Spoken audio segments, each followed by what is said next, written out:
আগের ভিডিওতে তোমরা দেখেছিলে দেবদের বাড়ি গেছিলাম, বাইরে ওরা কাজ করছে আর আমি আর আন্টি ঘরে বসে মিন্ত্রা থেকে অর্ডার করছি।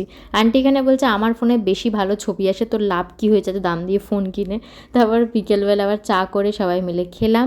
তারপর আমি আর দেব আবার বেরিয়েছিলাম, ওর এখন অনেক জিনিস কেনার বাকি ছিল, স্লিপার, ট্রিমার আর ওর ফেভারিট হজমিগুলি, যেটার ওপর আবার দেব স্পেশাল লেখা আছে।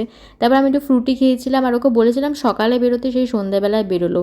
আর রবিবার সোদপুরে যা ভিড় হয় রাস্তায় বাবা।